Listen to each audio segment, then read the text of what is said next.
예수님께서 무교절 첫날에 제자들과 함께 마지막 만찬을 나누셨습니다. 그리고 이제 감람산으로 나아가십니다. 이제 십자가 사건이 몇 시간 후면 이루어질 때가 되었습니다. 예수님께서 예루살렘 동쪽 기드론 골짜기 넘어 감람산 기슭에 도착하셨습니다. 그곳은 겟세마네입니다. 오늘 본문의 첫 절인 36절을 보겠습니다. 이에 예수께서 제자들과 함께 겟세마네라 하는 곳에 이르러 제자들에게 이르시되 내가 저기 가서 기도할 동안에 너희는 여기 앉아 있으라 하시고, 겟세마네라는 이름은 히브리어 겟세마님에서 유래한 말로 기름을 짜는 틀, 즉 차규기라는 뜻을 가지고 있습니다. 올리브를 강하게 눌러 기름을 짜내는 곳이라는 의미입니다. 이 이름이 보여주듯이 겟세마네는 압박과 고통의 장소를 상징하며 실제로 이곳에서 예수님의 영혼은 극도로 압박을 경험하게 됩니다. 이곳은 우연히 선택한 장소가 아니었습니다. 누가복음 22장에서 예수님께서 습관을 따라 감람산에 가시매라고 기록하고 있고, 요한복음 18절은 예수님께서 제자들과 함께 거기 모이기를 자주 하셨다고 증언합니다. 이 말씀은 겟세마네가 예수님이 갑자기 찾아가신 특별한 장소가 아니라 예수님께서 평소에도 반복적으로 찾으시던 기도의 자리였음을 보여줍니다. 예수님은 위기의 순간에 갑자기 기도하신 것이 아닙니다. 이미 삶 속에서 기도의 습관을 가지고 계셨기 때문에 가장 중요한 순간에도 자연스럽게 그 자리로 나아가셨습니다. 오늘날 그곳에는 땀 흘린 교회라고 불리는 기념교회가 세워져 있습니다. 이것은 예수님께서 피와 같은 땀을 흘리며 기도하셨던 장면을 기억하기 위한 것입니다. 겟세마네는 기도의 깊이와 고통의 무게를 보여주는 상징적인 장소로 볼 수 있습니다. 37절에서 38절입니다.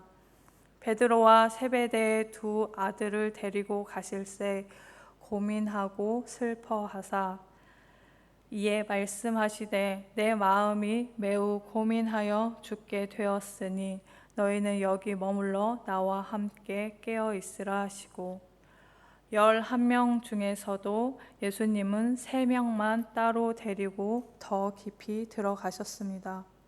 베드로와 세베대의 두 아들 야고보와 요한입니다.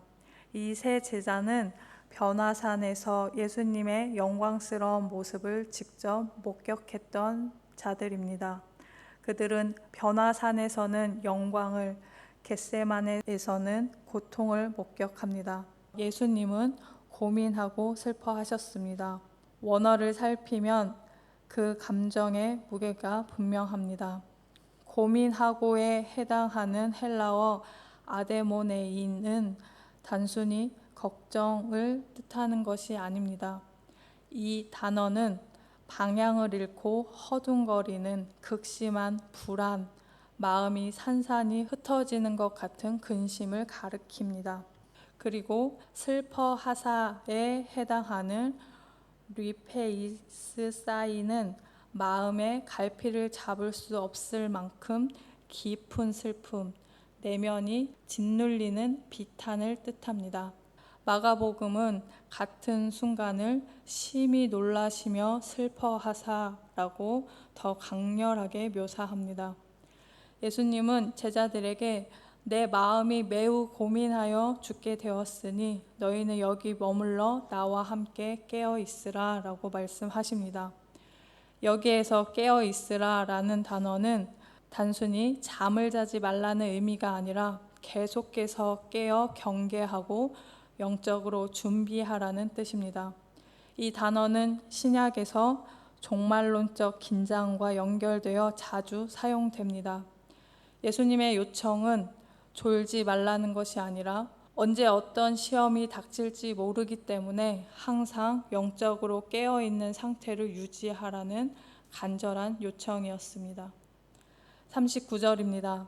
조금 나아가서 얼굴을 땅에 대시고 엎드려 기도하여 이르시되 내 아버지여 만일 할만하시거든 이 잔을 내게서 지나가게 하옵소서. 그러나 나의 원대로 마시옵고 아버지의 원대로 하옵소서 하시고, 예수님은 제자들에게서 조금 떨어진 곳으로 가셔서 땅에 엎드려 홀로 기도하셨습니다. 누가복음은 돌 던질 만큼, 그러니까 약 30에서 50m의 거리라고 전합니다. 깊은 밤 그 거리에서 예수님의 기도 소리는 제자들의 귀에 충분히 들렸을 것입니다. 예수님은 얼굴을 땅에 대고 엎드리셨습니다. 유대인들의 기도 자세에는 서서 두 손을 드는 것, 그리고 무릎을 꿇는 것 등이 있습니다. 얼굴을 땅에 대는 것은 자신을 완전히 비운 절대 겸손의 표시이자 아버지에 대한 전적인 복종의 몸짓이었습니다. 내 아버지여 만일 할만하시거든 이 잔을 내게서 지나가게 하옵소서 라고 기도하신 기도의 첫 마디는 내 아버지여 였습니다. 마가복음은 이를 아람어 아바로 전합니다. 아바는 어린아이가 아버지를 부르는 친밀한 호칭입니다. 극한의 고통 가운데서도 예수님이 바라보실 수 있는 유일한 분은 아버지뿐이었습니다. 그리고 구약에서 잔이라는 단어는 하나님이 주시는 것을 상징하는 그릇입니다. 축복의 잔도 있고 심판과 진노의 잔도 있습니다. 이사야는 하나님의 분노의 잔을 마신 이스라엘이 비틀거린다고 묘사하며, 예레미야는 하나님이 뭇 나라들에게 그 진노의 잔을 마시게 할 것이라고 말합니다. 겟세마나에서 예수님이 말씀하신 이 잔은 바로 이 심판과 진노의 잔입니다. 인류의 모든 죄에 대한 하나님의 공의로운 진노가 가득 담긴 잔, 그것을 예수님이 대신 마셔야 했습니다. 예수님은 이미 야고보와 요한에게 나의 마시려는 잔이라는 이것을 언급하신 바가 있습니다. 그리고 예수님께서 지나가시게 하옵소서라고 말씀하신 헬라어 원문을 더 깊이 살펴보면 단순히 잔이 지나가기를 바라는 것이 아니라 나로부터 완전히 분리되어 멀리 사라지기를 바라는 뜻이 담겨 있습니다. 이것은 간절한 표현입니다.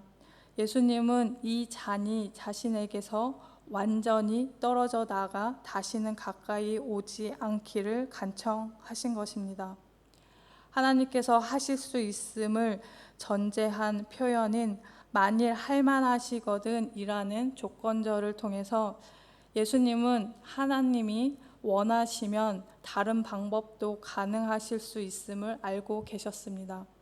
그러나 동시에 이 간청을 아버지의 원대로 하옵소서로 마무리하심으로 예수님의 진짜 의도는 고통 앞에서 솔직하게 간청하되 궁극적으로는 아버지의 뜻에 자신을 맡기는 것임을 알 수 있습니다.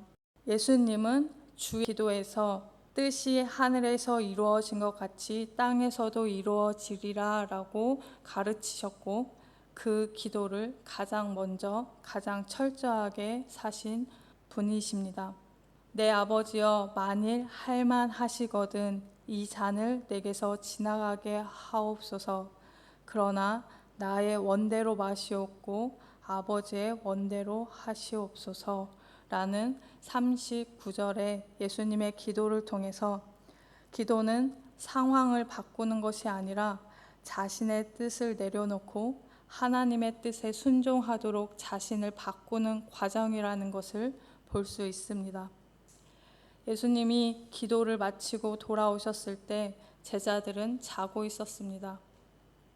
40에서 41절입니다. 제자들에게 오사 그 자는 것을 보시고 베드로에게 말씀하시되 너희가 나와 함께 1시간도 이렇게 깨어 있을 수 없더냐. 시험에 들지 않게 깨어 기도하라. 마음에는 원이로되 육신이 약하도다 하시고, 한참을 기도하신 후 예수님은 세 제자에게 돌아오셨을 때 그들은 모두 자고 있었습니다. 조금 전에 분명히 주와 함께 죽겠습니다 라고 맹세하던 바로 그들이 주님이 가장 힘들다고 고백한 그 순간에 잠들어 있었습니다. 예수님은 베드로에게 물었습니다. 너희가 나와 함께 1시간도 이렇게 깨어 있을 수 없더냐? 그러나 이 말은 날카로운 책망이라기보다 안타까움이 가득한 탄식이었습니다. 그래도 예수님은 포기하지 않으십니다. 시험에 들지 않게 깨어 기도하라. 마음에는 원이로되 육신이 약하도다. 이 한 문장 안에 인간의 가장 깊은 갈등인 하나님을 향하려는 내면의 의지와 그것을 따라가지 못하는 인간의 본성 사이의 긴장이 담겨 있습니다. 이것이 인간의 근본적인 문제입니다. 마음으로는 원하지만, 더 신앙 깊은 사람이 되고 싶지만, 더 기도하는 사람이 되고 싶고, 더 말씀대로 살고 싶지만, 그리고 사랑하는 사람에게 상처 주고 싶지 않습니다. 그런데 실제 삶에서는 그 뜻을 이루지 못합니다. 피곤하면 기도를 건너뛰기도 하고 결심은 했지만 며칠 만에 흐지부지 되기도 합니다. 상처 주지 않겠다고 다짐하지만 또 똑같은 상처를 주기도 합니다. 바울은 이렇게 고백했습니다. 내가 원하는 바 선은 행하지 아니하고 도리어 원하지 아니하는 바 악을 행하는도다. 이것은 바울만의 이야기가 아니라 우리 모두의 이야기입니다. 제자들도 그랬습니다. 마음으로는 주님과 함께 깨어서 기도하고 싶었지만 육신이 먼저 눕고 말았습니다. 예수님은 이 연약함을 정죄하지 않으시고 그 연약함을 아시고 해결책을 제시해 주십니다. 깨어 기도하라. 마음이 원하는 것을 육신이 따라가게 만드는 방법은 뜻은 있지만 힘이 없는 인간의 한계를 극복하는 방법은 기도입니다. 기도는 인간의 의지만으로는 불가능한 것을 가능하게 하는 하나님의 능력을 힘입는 통로입니다. 이제 예수님은 두 번째로 기도하러 가십니다. 42절입니다. 다시 두 번째 나아가 기도하여 이르시되 내 아버지여, 만일 내가 마시지 않고는 이 잔이 내게서 지나갈 수 없거든 아버지의 원대로 되기를 원하나이다 하시고, 이번에는 이 잔이 지나갈 수 없거든 아버지의 뜻대로 되기를 원하나이다 라고 기도하십니다. 처음에는 혹시 다른 길이 있다면 이라는 기도를 하셨다면 이제는 하나님의 뜻을 받아들이는 기도로 나아가고 있습니다.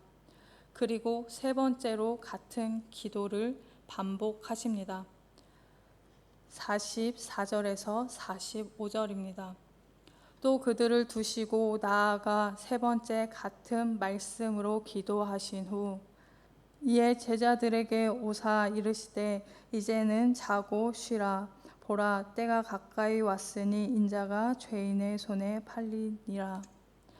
예수님은 같은 말씀으로 세 번째 기도를 드리셨습니다. 새 기도를 관통하는 공통 내용은 아버지의 뜻이 이루어지이다입니다. 예수님은 처음부터 끝까지 아버지의 뜻을 향해 기도하셨습니다. 예수님의 기도는 순종을 선택하는 기도이셨습니다. 예수님이 다시 제자들에게 오셨을 때 그들은 여전히 자고 있었습니다. 그리고 예수님이 보라, 때가 가까이 왔으니 일어나 같이 가자라고 말씀하십니다. 46절입니다. 일어나라 함께 가자. 보라 나를 파는 자가 가까이 왔느니라. 상황은 바뀌지 않았습니다.